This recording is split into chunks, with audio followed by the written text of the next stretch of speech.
ಪೂಜೆಗಳಲ್ಲಿ ಬಹಳ ವಿಶೇಷ ಬೇರೆ ಇದೆ. 90% ಕಲಿಯುಗದಲ್ಲಿರ್ತಕ್ಕಂಥ ಪೂಜೆಗಳು ಆ ಪೂಜೆ ಮಾಡಿಸೋರು ಒಂದು ಅಕ್ಷರನೂ ಹೇಳಲ್ಲ. ಲಾಸ್ಟಲ್ಲಿ ಏನೋ ಒಂದು ಸಂಕಲ್ಪ ಮಾಡಿಸೋ ಟೈಮಲ್ಲಿ ಮಮ ಅಂತ ಹೇಳ್ಬಿಡ್ತಾರೆ ಅಷ್ಟೇ. ಶಾಸ್ತ್ರದಲ್ಲಿ ಏನು ಬರೆದಿದೆ ಅಂದರೆ 1/10 of the mantra has to be said by the person who is sitting. 1/10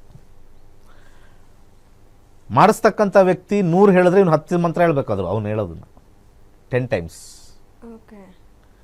1000 ಏನಾದ್ರು ನಾವು ಮಹಾಮೃತ್ಯುಂಜಯ ಜಪ ನಾವು 10,000 ಮಾಡಿಸ್ತೀವಿ, 1,00,000 ಮಾಡಿಸ್ತೀವಿ ಅಂದರೆ 1/10 should be said by the ಕರ್ತೃ.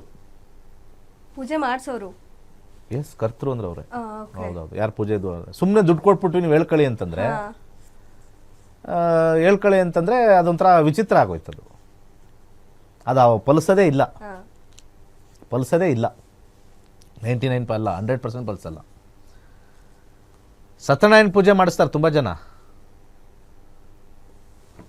ಮುಕ್ಕಾಲು ಜನ ನೋಡಿದ್ದೀನಿ ಸತ್ಯನಾರಾಯಣ ಪೂಜೆ ಮಾಡ್ಬೇಕಾರೆ. ಅವ್ರು ಯಾರೋ ಇಲ್ಲಿ ಪೂಜೆ ನಡೀತಾ ಇರ್ತಾರೆ, ಅವ್ನು ಏನೋ ಹೇಳ್ತಾ ಇರ್ತಾರೆ, ಅಲ್ಲಿ ಅವನ ಬರ್ತಾ ಇದ್ರೆ ನಮ್ಮ ಕರಿ ಅವ್ನಿಗೆ ಡೈರೆಕ್ಷನ್ ಹೇಳು, ಲೆಫ್ಟ್ ಹೇಳು, ರೈಟ್ ಹೇಳು. ದೊಡ್ಡವ್ರು ಬಂದ್ರ ಎದ್ದೋಗ್ಬಿಡೋದು. ಇಲ್ಲಿ ದೊಡ್ಡವ್ರು ಕೂತವ್ರು, ಇಲ್ಲಿ ಶ್ರೀಮನ್ ನಾರಾಯಣ ಎಲ್ಲರಿಗಿಂತ ದೊಡ್ಡವ್ರು ಕೂತವ್ರೆ. ಅವ್ರನ್ನ ಬಿಟ್ಬಿಟ್ಟು ಯಾರೋ ಮಿನಿಸ್ಟರ್ ಕರೆದಿದ್ದೀವಿ ನಾವು, ಈ ಏರಿಯಾ ಕಾರ್ಪೊರೇಟರ್ ಕರೆದಿದ್ದೀವಿ, ಈ ಏರಿಯಾ MLA ಕರೆದಿದ್ದೀವಿ. ಅಣ್ಣ ಅವ್ರು ಬರ್ತಾವ್ರಣ್ಣ, ತಡ್ರಿ ಪೂಜೆ ಮಾಡಿ ನಾನು ಬರ್ತೀನಿ. ಆ ದೇವ್ರಿಗೆ ಹೆಂಗಾಗ್ಬೇಡ. ಇದು ಪೂಜಾ ಫಲನ ನಿಮ್ದೆಲ್ಲ?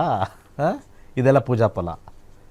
ಯಾವನ್ ಬರಲಿ ಬಿಡಲಿ ನೀನು ಇಂಪಾರ್ಟೆಂಟ್ ದೇವ್ರೆ ಅಂತ ಕೂತ್ಕೊಂಡ್ರೆ ಮನಸ್ಸಿನ ಏಕಾಗ್ರತೆ ಸ್ಟಾರ್ಟ್ ಆಯಿತು ಅಂತ ಅರ್ಥ.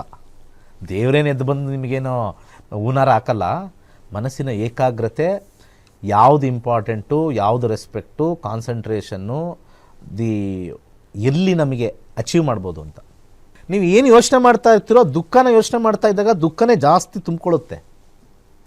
So mantras are manifestation.